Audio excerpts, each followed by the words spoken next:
From the land of lakes, this is 10,000 Takes. Brought to you by Minnesota Score Radio.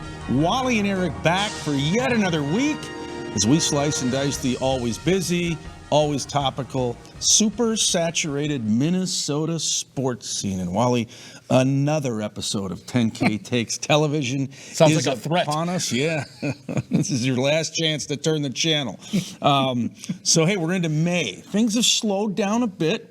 Your Timberwolves are long gone. Your Wild are long gone. And there's no major marquee NFL event on the horizon until OTA starts. So it's all Twins right now, isn't it? With some Minnesota United and Lynx and Aurora, but mostly Twins, right? Yeah, it is. And, they've been up and down. The down part, of course, is that they're not hitting the baseball.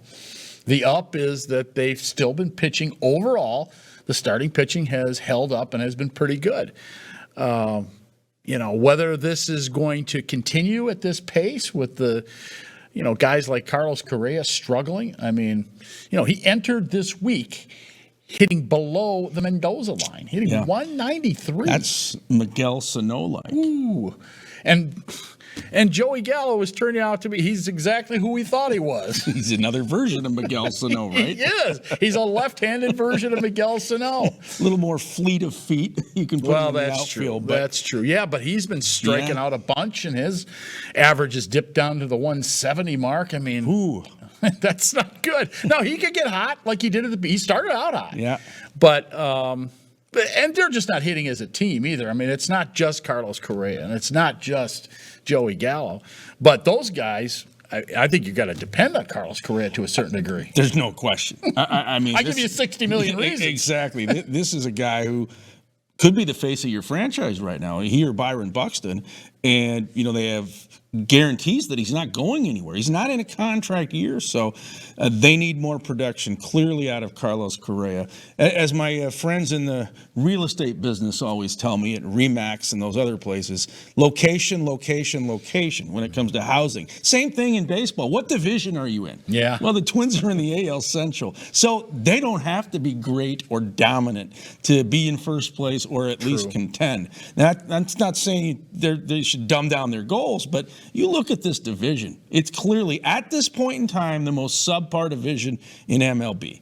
Well, and I don't think that that's a big surprise. No. Really. I think that this is the division where not a ton of money is spent in the offseason for free agents. It's probably the lowest in all Major League Baseball. And so you get what you pay for. Bargain basement division of MLB. You get what you pay for. And it'll probably come down to the Twins in Cleveland. Will Cleveland come around and eventually hit? And will the Twins hit? Which team's going to hit first? Yeah. The Twins went into Cleveland last weekend and didn't hit. And it cost them 2 out of 3. And will Detroit make any kind of a move? The Tigers are definitely hanging around. For sure. And they're in there. I don't think you can count Chicago White Sox out yet either, even though I don't think they're a very good team. No, they're not good. The division's garbage. It just is. I mean, I don't know. I'm not too high on it. And, back to the Twins pitching. Now, Pablo Lopez has been pretty good overall. I mean, I want him on my staff, right? I want him as one of my top guys. But the guy you gave up, he's having a monster year. Yeah. He's Teddy Ballgame of SoFlo, right? Down there in South Florida. He's like Ted Williams. He's hitting over 400. Luis Arise. Louis Ballgame. Exactly. He's done everything they've wanted for the Miami Marlins. So you said something earlier in the week. Well, why didn't they just sign a pitcher via free agency and keep Luis Arise? Because the one thing about Arise, he's a contact guy. He goes from, foul line to foul line. Right. He's a spray hitter. He's going to get on base. He's going to set the table for guys like Carlos Correa and Byron Buxton and Joey Gallo. Pablo Lopez has been good, and sometimes he's been great. But they miss Arise's bat. And I think that's the mindset of teams, not just Minnesota, others in Major League Baseball. Well, we can't go over the top on what we spend. And yet you look at a team like San Diego that came in here this week to play the Twins. That's a market size similar to Minneapolis, maybe smaller. Fernando Tatis, Manny Machado. They got a payroll like the LA Dodgers because that's who they compete with in the NL West. So the Twins have certainly spent some money. They're not like the old Twins. Right. But is it enough in today's Major League Baseball? Probably not. Boy, I don't know. And the thing about the trade, And I don't blame the Twins for making a trade to get some pitching. There's no question that they needed some pitching. I mean, that has been the deal here for how long? However, when you trade an everyday player, A batting champion. no less a batting champion, for a starting pitcher who now is at the top of the rotation or should be at the top of the rotation. You could say he's a 1, 2, or a 3. Joe Ryan and Sonny Gray have been awfully good too. You get him once every 5 days. Luis Ariz is playing every day, basically. If they were to have kept Ariz, now let's not forget that part of the knock on Ariz was, well, what are we going to do position-wise? Because once Jorge Polanco is healthy, he's your second baseman. You just spent a boatload on Carlos Correa. He's your shortstop. You don't really want a slappy like Luis Ariz as your DH predominantly. So what do you do with him? I would have put him at third base. Jose Miranda's been a train wreck this year. Yeah, defensively too, by the way. They have issues at third base. And, well, historically, we've seen the Minnesota Twins trade away a batting champion. We saw it with Rod Carew, back in the, I think, the late 1970s when they sent them off to the then California Angels. That was a little different circumstances. It was very controversial, yes, though, it was. But... we'll continue to measure this trade, but you're right. Ariz is out there every day for the Marlins. Lopez is once every 5 days for Minnesota. But here's the deal. The Twins can still go out and try to acquire hitting, too, if they want. I mean, there's no salary cap in Major League Baseball. Fans need to realize that. It's self-imposed when it comes to teams like the Minnesota Twins or your beloved Cleveland Guardians or the Oakland A's. Let's not lump these teams in with the A's. Come on, man. The A's are their salary cap's about as high as the curb in your suburban neighborhood. No, they don't. They're not spending on anything. They want out. They're doing like the Major League movie, man. They're trying to get out of Oakland. That's sabotage by that owner, John Fisher. They are. I don't like the way that's going down in Oakland. That's fishy, Mr. Fisher. To say the least. What about Byron Buxton? Is he ever going to play in the outfield? I think that they've got the bubble wrap on him, man. They want him to DH. I got to get him out there. He's a 5-tool player. Look, Michael A. Taylor's very good in center field. He's got a Gold Glove of his own. But Byron Buxton is another guy that you come to the ballpark to see, not just hit, but play center field. And what about sliding Michael A. to right field on occasion and giving Max Kepler a break? I mean, unless the Twins are in Cleveland, Kepler scuffles too. By the way, I think that Cleveland should get on the horn with Derek Falvey and say, hey, we want Max Kepler at least for our home games. My goodness, he loves that ballpark. He's got, 16, 17 home runs in that ballpark. It doesn't matter what the name of your team is. He's going to hit home runs at Progressive Field.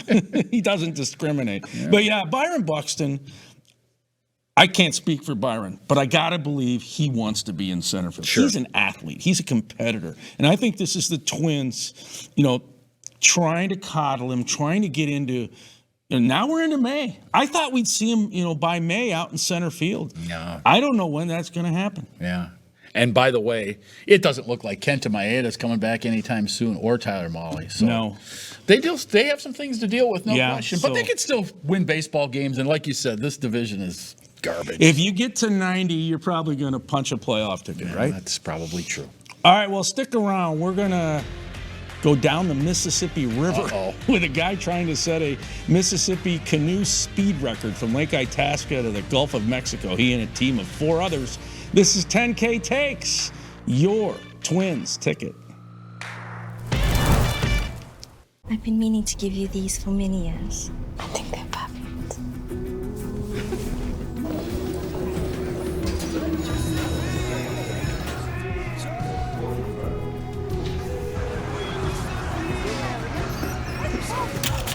Maya?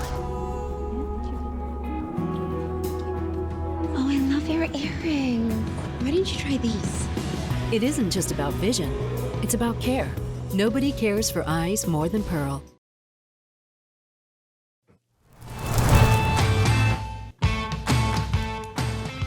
$10K Takes, and we're going to go rolling down the river now, the Mississippi River. And Scott Miller is part of a 4-person team that's going to try to set a canoe speed record from Lake Itasca, northern Minnesota, all the way down to the Gulf of Mexico and Louisiana Scott's in the Zoom room, and thanks so much for joining us, Scott. And I know you're hoping to launch as soon as it's ice out in northern Minnesota. You know, the Mississippi's a trickle at the headwaters at Lake Itasca, but it goes through Lake Bemidji and a couple of other lakes. So you got to have the ice out, don't you? Sure do. We were originally supposed to launch on May 3rd, but it wasn't to be this year. So, Scott, tell us, with the waters as high as they are right now, with the floods and the melting of the snow, and I know just in Minneapolis, or even in Stillwater for that matter, which of course is the St. Croix River, you just see sandbags that are 8-10 feet high. How does that affect what you're doing? It makes the trip quicker, doesn't it? Especially at the front end of this trip? Yeah, in general, we're super happy. The higher the water, the better for us. The higher it is, the faster it goes. But it does create some complications. There's about 27 locks between St. Paul and St. Louis. And if it's so high that some of them are closed, which is the case currently, we have to portage around those locks, and that's a pain in the neck. And it also means our support boat has to take out onto and get trailered around. So we're hoping they open back up by the time we get there, and we'll see. It looks like maybe. 17 days, 19 hours, 46 minutes. That's the current record set by another group from the Twin Cities. So you're trying to break that. Tell us about, what this is like. There's really no downtime, is there? It's go, go, go. Yeah, it's 24/7 in the canoe. We have a canopy in the center section. It's a 23-foot canoe. And so one or two guys can actually sleep underneath that canopy. So we're on the river paddling 24/7. And then as guys get tired, and actually we have a pretty strict schedule of whose turn it is to get down there and try to fall asleep. And is this a 5 male team, or do you have a female in the mix? Just 4 guys. The fifth guy is a backup paddler who will step in if one of us can't go. Yeah. Okay, so what about going to the bathroom, eating, all the things that you have to do to survive for 17 plus days? Well, if getting this record was dependent on being an Olympic caliber athlete, I would not have a chance. Fortunately, it's a lot about organization and planning and teamwork. And I have an incredible support crew that's supporting us via a safety boat on the water, and then a big crew on shore with RVs and tents. They prepare all the food. They bring it to the river every 12 hours. We get more food. And actually, they're so awesome that we're able to go to the bathroom in the canoe in a bag that's made for like desert environments that contains the smells, and they actually take that bag and get rid of it for us. That's how amazing this support crew team is, helmed by my wife's uncle, who did it last time too. His name is Moose, or Mike Doherty. He goes by Moose. And, he learned a ton last time, and we got a bunch of great volunteers. Everybody's really ready to go. All right, milestones along the way. Minneapolis skyline, St. Paul skyline, I-90 bridge from La Crescent to La Crosse, Gateway Arch, St. Louis, Memphis. Are you going to be able to even notice those things as you're trying to race down the river? Yeah, I draw a lot of energy from specifically noticing those things. My teammates kind of make fun of me because I'm looking around at all the beautiful sights constantly, and they're pretty focused on paddling. But that's why I got 3 of the best paddlers in the nation. So even if I'm not the strongest guy in the boat, I got 3 war horses with me that are propelling us down. What about paddling at night, after dark? How difficult is it? Do you have lights so you can see where you're going? I mean, in case there's a stray log that's peeking out from in the river, or you hit some shallow spots. How do you do that at night? Well, the most dangerous thing is the barges. Once you get past St. Paul, and especially on the lower river, these barges are massive and they can't move out of the way. So you have to get out of the way. So we have a whole bunch of safety things. We have marine radios. We have our safety boat that has a radar. So the safety boat actually shows up on the barge screen. But the biggest thing that really helps us is we have a navigation app that keeps us in the center of the channel, keeps us in the fast water. That's how we don't hit the navigation buoys, hopefully. And then we know we have to get out of that, the 9-foot dredged barge channel whenever there's a barge coming, from in front of us or behind. And this navigation app helps us know right where to get out of the way and then get back in the fast water. And we just look at that screen and that keeps us locked in at night. So we're happy for the technology. When you tried this a couple years ago, you were close. I believe you were near the Gulf down there in Louisiana, and then you capsized. So what happened? We had a 7-hour lead over our rivals who had set the record 2 weeks before. We had a 7-hour lead when we hit Louisiana. But then there was a tropical depression in the Gulf. We had 30-mile-an-hour winds for days, and our lead dropped from 7, 6, 5 down to 0. And right when we were getting close to New Orleans, you've got ocean-going vessels on the river there, hauling stuff from all over the world. You've got huge barges. You've got chemical plants and docks and industrial lights lining this, mile-wide river. It's just crazy. And then we're out there in 4-foot waves, and we were trying to figure out how to stay alive, what to do. We were on the knife's edge for like 36 hours before we finally went down. And what happened is the waves we got the safety boat over and we're holding on, and they're listing over the top of us, about to crush us. And half the guys are saying, we got to get away from this safety boat. Half the guys are saying, we got to get on the safety boat. The canoe just sank out right from underneath us. The waves were just coming right in, and we weren't even able to save the canoe. We get on this safety boat, which is a 25-foot trailerable houseboat, and we can't even get to the boat ramp 10 miles away. We had to ditch out next to a little alligator swamp and spend the night there before we could get off the next day. So it was a crazy ending. Are alligators part into the mix here once you get down to that part of the world? Yeah. Fortunately, they're not in the shipping channel. They're just in the backwaters, and we're staying out of the backwaters because we're trying to go fast. So we only have to really look for them when we go to shore to quick interface with our shore crew. But we didn't really see any in the main river at all. So the Mississippi, I mean, it's mythical. It's this liquid ribbon that goes all the way down to the Gulf of Mexico from northern Minnesota. Does that add to the journey that, hey, you're on the mighty Mississippi? Oh man, you feel like Huck Finn. You feel that freedom of getting away from everything. Most of the time, you're not seeing anything but beautiful trees. And of course, in southern Minnesota, you got the bluffs, and into Iowa.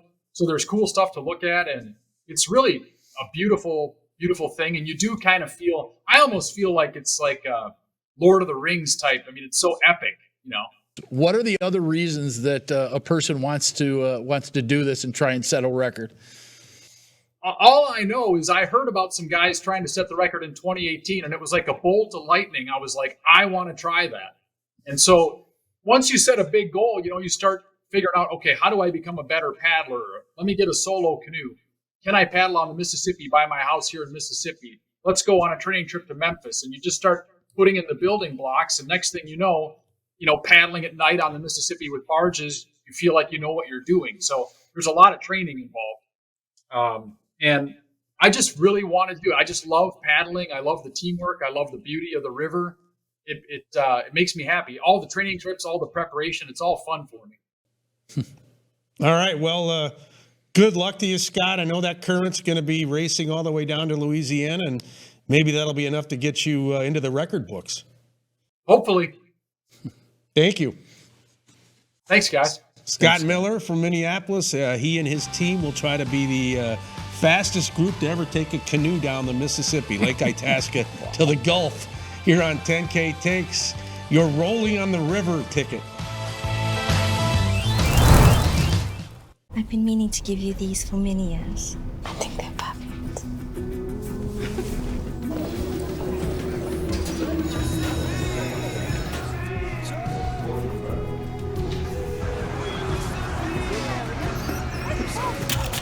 Maya? Oh, I love your earring. Why didn't you try these? It isn't just about vision, it's about care. Nobody cares for eyes more than Pearl.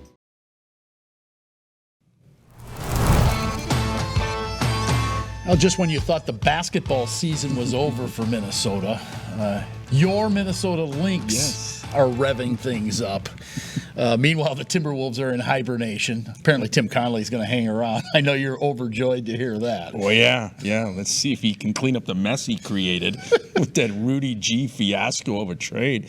I was thinking about it. Have the Lynx and Timberwolves ever intersected, where the T-Wolves are still playing in the postseason and the Lynx are starting the regular season? 2004. That would have been the only year it could have happened. Were the Lynx around? I was going to say, were the Lynx even in existence in 2004? I think they might. They were in the early stages, pre-Maya Moore and pre-Lindsay Whalen and all that stuff. Before they started winning. Exactly, Simone Augustus. Well, it's up to the females again.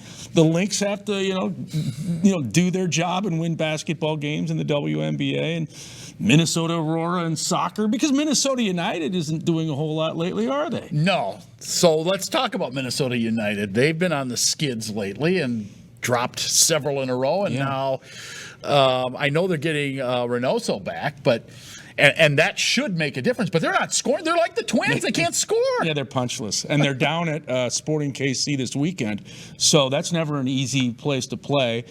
Emmanuel Reynoso definitely will give them some offensive pop. At least that's what they believe. They have a great goalie in Dane St. Clair, who was on the Canadian World Cup team and was an all-star a year ago.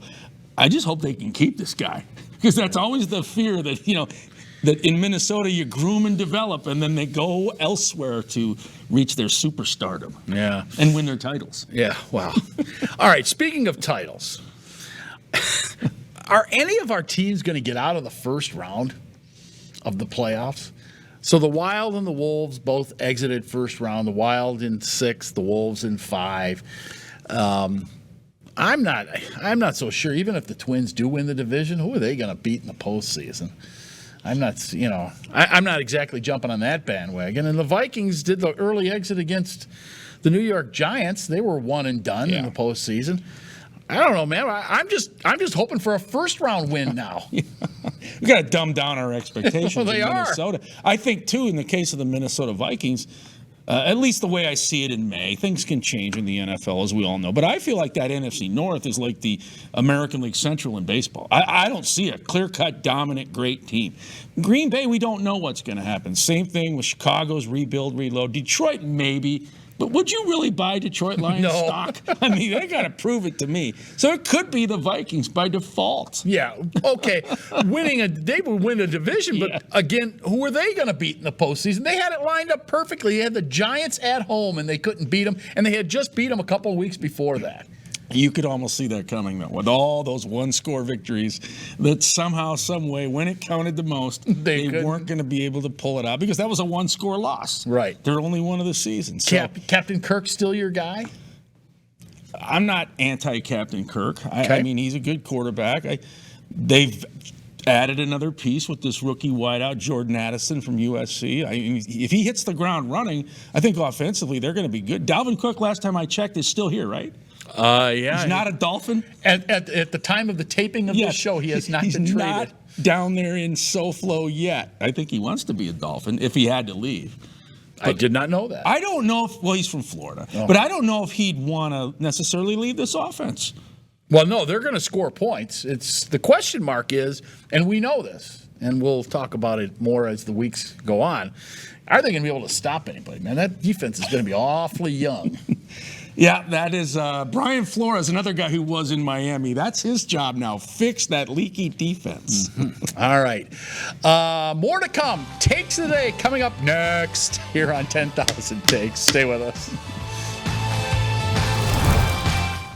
I've been meaning to give you these for many years. I think they're perfect.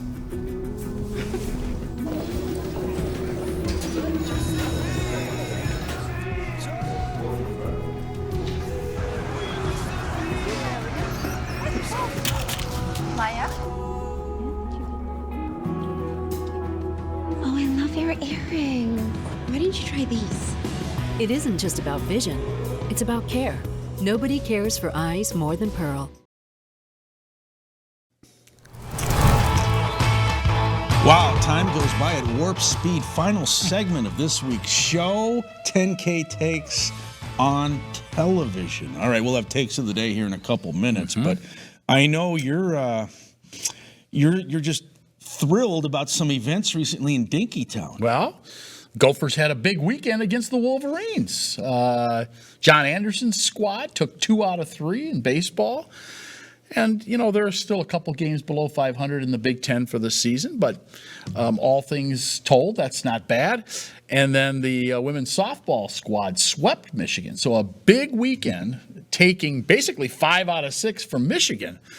So my question is, when is P.J. Fleck going to beat the Michigan Wolverines? Yeah. He's got them in October at Huntington Bank Stadium, formerly known as TCF Bank Stadium, formerly known as a parking lot where you and I climbed a fence once.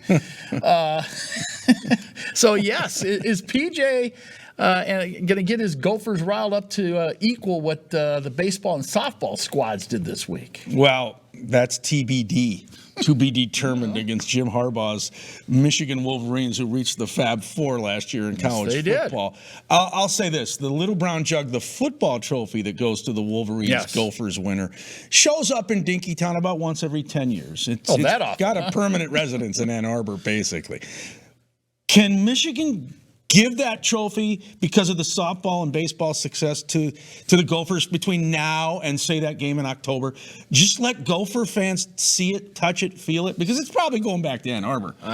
There are like 2 to 3 groups of kids who have gone through there and graduated at the University of Minnesota who don't even know about the thing. What jug? Yeah. The Little Brown what? Yeah, you're right. Generations have not seen it or touched it. Yeah. Well, it was like that way with the axe, and PJ's got that figured out. Now he's got to take the next step. He needs to get the jug in Minneapolis, and he needs to get that pig. Yeah, I got to get the pig. All right. Well, let's see what kind of mood you're in. Are you a happy camper? Are you, sarcastic Sam, angry American? What are you today? Yeah, well, I was happy because you pointed it out to me that Major League Baseball has found a recipe for putting games on over-the-air free television. For example, you told me this. I did not know. I knew it was on Peacock, but NBC carried a game of the week. And it looks like they're going to be having, over-the-air free television games of the week. Major League Baseball, what a concept. And they have one on Saturday on Fox. They have a game of the week on the evening, Saturday night game of the week. They do this crazy Apple TV thing, which you have to stream. And I don't know. I'm not paying any extra for Apple TV. I'm sorry. I got enough streaming and over-the-air options. But my point here is, if Major League Baseball as a whole is doing it, why don't teams like the Twins and like the team formerly known as the Cleveland Indians and whoever else is tied into these failing regional sports networks do the same thing? Put your games on over the air. Put it on 9 or 23 or 29, one of them, and then stream them as well. You'll reach all the audience you need to reach. Over the air, everybody can get it. It's free. Streaming, it makes it more convenient for folks who don't, watch over-the-air television and the younger generation. That's who you want to reach, baby. Get it done, Dave St. Peter. This is a call out to you. Sell advertising. That's how you win. Well, let's check that mood meter out. Yeah. Oh, sarcastic Sam. Well, kind of. And in the interest of being fair and balanced, his Cleveland Guardians are on NBC this Sunday against Shohei, perhaps, and the LA Angels. I think he will bat. I think he also might pitch. Oh, boy. Them. So that's why you're all fired up. Oh, boy. It's free, man. Yeah, well, that is a good thing. Yeah. My take of the day, I'm going to give a shout-out to James Harden, the Beard.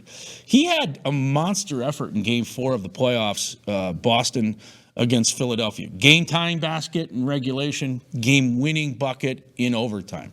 Then the game's over, and you got this celebration going on in Philly.